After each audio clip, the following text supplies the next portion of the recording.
Mummy, તમારા ચહેરા પર નાની માના લાફાના નિશાન તો છે નહીં, તો પછી તમારું મોઢું સૂજેલું કેમ છે? ચૂપ કર નાલાયક, ચૂપ કર, ચૂપ કર. કપડા ખરાબ થઈ ગમે રહ્યા તે છે બોલ્યા મારા. કરે છે. તને ખબર છે, જ્યારે હું પ્રેગ્નન્ટ હતી ને ત્યારે મારા સાસુ કહેતા હતા કે કાળી હળદર છે ને ભૂલથી પણ ના ખાતી હો, નહીં તો રાક્ષસને જન્મ આપીશ. મેં 9 મહિના સુધી હળદરને હાથ પણ ના લગાડ્યો, ના કાળી ના પીળી, તો પણ તારા જેવો નાલાયક પેદા થયો મારી કુખે.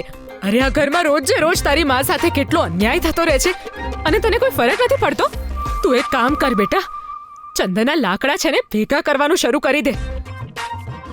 અરે જિંદગીમાં એટલું દુઃખ છે કે ગમે ત્યારે મારો જીવ જઈ શકે છે. અરે મમ્મી, આ તમે શું કહી રહ્યા છો? તમે કહ્યું હતું ને કે મામાનું લોહી ચૂસવા માટે અમને તૈયાર કરી રહ્યા છો. જો તમે મરી જશો તો અમારી ટ્રેનિંગ અધૂરી રહી જશે ને. મરવા પણ નહીં દે ને તું મને. દુર્ભાગ્યથી છે ને તું મારો દીકરો છે, એટલે જ તો આટલી મહેનત કરી રહી છું તને આ ઘરની રાજગદ્દી પર બેસાડવા. તો જેટલું હું તને કહું છું ને એટલું જ કર બસ. પણ મમ્મી, કરવાનું છે શું? મામાજીની તિજોરીમાંથી ફરીથી ચોરી કરવાની છે કે શું? આ વખતે ચોરી કરવાની નથી, ચોરી પકડાવવાની છે. ચોરી પકડાવવાની છે? પણ કોની? વિરેન્દ્રની.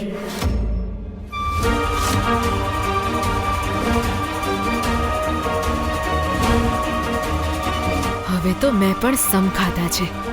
એ વિરેન્દ્રનો અસલી ચહેરો બધાની સામે લાવીને જ રહીશ.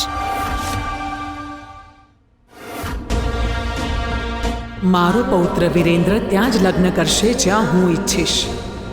દીદી, શું થયું?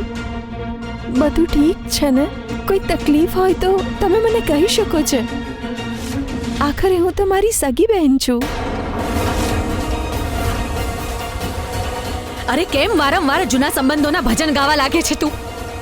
સગી બહેનો વાળો સંબંધ આપણો પિયરમાં હતો. અહીં હું ફક્ત તારી જેઠાણી છું. હું બસ મદદ કરવા માંગતી હતી. તું કરીશ મારી મદદ? ઠીક છે, આવ બેસ, બેસ અહીંયા બેસ. મારી તકલીફ એ છે કે માતાજી મારા દીકરાના લગ્ન પોતાની મરજીથી નક્કી કરવાની જીદ પકડીને બેઠી છે. મને ડર છે કે ક્યાંક કઈ સમજ્યા વિચાર્યા વગર માતાજીએ કોઈ અભણને મારા દીકરાના ગળે બાંધી દીધી ને તો મારા દીકરાની તો જિંદગી બરબાદ થઈ જશે. હવે તું જઈને માતાજીને ખેંચીને એક લાફો મારી દે અને એમને યાદ અપાવ કે દીકરા માટે પત્ની પસંદ કરવી એ ફક્ત એક માનો અધિકાર હોય છે. જા, અરે જા.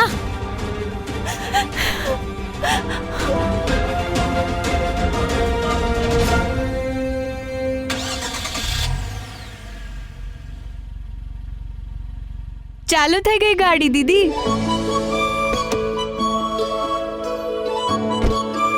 Thank you so much miss, ધન્યવાદ.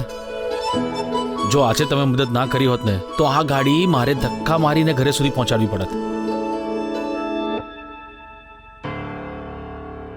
હાલો, આ રાખી લો મારી મદદ કરવા માટે. જી, આ શું કરી રહ્યા છો તમે? મેં તમને પૈસા વૈસાની લાલચમાં મદદ નથી કરી. મેં તો માણસાઈના નાતે મદદ કરી છે. અને મારા પપ્પા કહે છે કે માણસ માણસાઈ વગર જળ વિનાના ગાગર સમાન હોય છે. વાવ, તમારા પપ્પા તો બહુ મોટા ફિલોસોફર લાગે છે. ના ના, મારા પપ્પા ફિલોસોફર એવું કંઈ નથી. મારા પપ્પા તો મંદિરના પૂજારી છે. અને મારા પપ્પા એવું પણ કહે છે કે માણસના કર્મોની કિંમત ના લગાવાય. મિસ ધન્યવાદ, હું તમારી મદદની કિંમત નથી લગાડતો. અને આમ પણ આ પૈસા હું તમને થોડો આપી રહ્યો છું, આ તો હું કાનાને આપી રહ્યો છું. જ્યારે સવારે શોપ્સ ખોલે ને ત્યારે ચોકલેટ ખાઈ લે છે. આટલા પૈસામાં તો આખા મહિનાની ચોકલેટ આવી જશે. કાના, ધન્યવાદ કે. Thank you. You welcome. હવે જઈએ કાના. અરે સાંભળો, તમે બંને આટલી રાત્રે ઠંડીમાં ચાલતા કેવી રીતે જશો? હું ડ્રોપ કરી દઉં. આવ. ના ના, મારા પપ્પા કહે છે કે કોઈ. અરે દીદી ચલો ને, આટલી મોટી ગાડીમાં હું ક્યારેય નથી બેઠો. અરે કાના. બેસો. કાના, આ શું કરી રહ્યો છે તું? ઉતર જલ્દી, આપણે ચાલતા જઈશું. ના દીદી, હું નહીં ઉતરું. કાના આવી જીદ નહીં કરવાની, એમણે હેરાન ના કર. ચાલ ઉતર. મિસ ધન્યવાદ, હમણાં થોડી વાર પહેલા જ તમે કહ્યું હતું કે આજે મોડી રાત સુધી ઘરની બહાર નથી રહેવાનું. તો હવે વિચારો કે ચાલતા જશો તો વધારે લેટ થઈ જશે ને. અરે મારી સાથે આવો ને, પ્લેનની જેમ ઉડાડીશ ને 5 મિનિટમાં ઘરે પહોંચાડી દઈશ, એ પણ સુખરૂપ. ચલો. ના ના, અમે દીદી ચલો ને કાના. પ્લીઝ.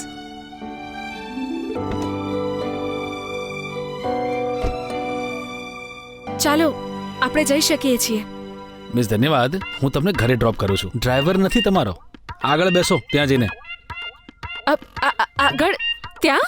હા કેમ, હું બળદ છું જે મારી બાજુમાં બેસો તો હું શીંગડું મારીશ. ચલો આગળ બેસો.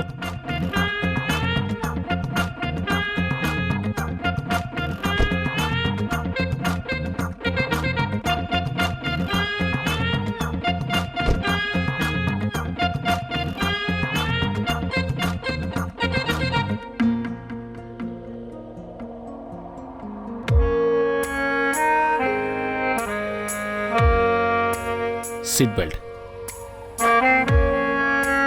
1 સેકન્ડ, હું દેખાડું, ઉભા રહો. આને સીટ બેલ્ટ કહેવાય અને હા, અહીંયા આવી રીતે પહેરવામાં આવે. હા,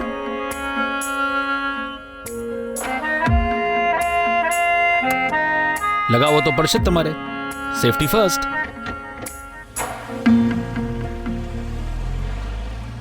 જ્યારે વડીલોની સમસ્યા ઉકેલવાની તાકાત જ નથી તો પછી કેમ કે વિચાર્યા વગર સવાલો કરે છે તું?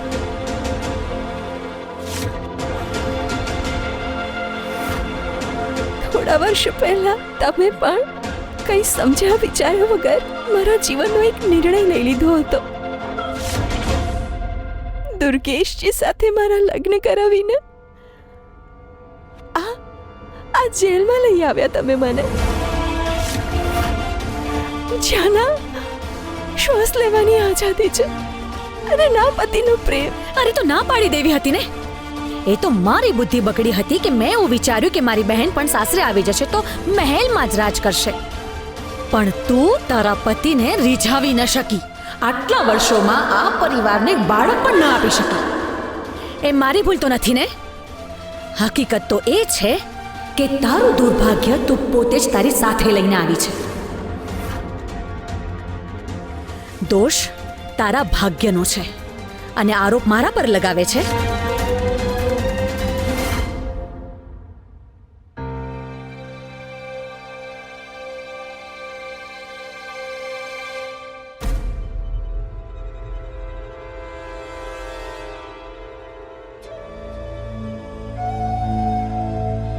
અરે બેટા, આટલી મોડી રાત્રે ક્યાં જઈ રહ્યો છે તું? હા,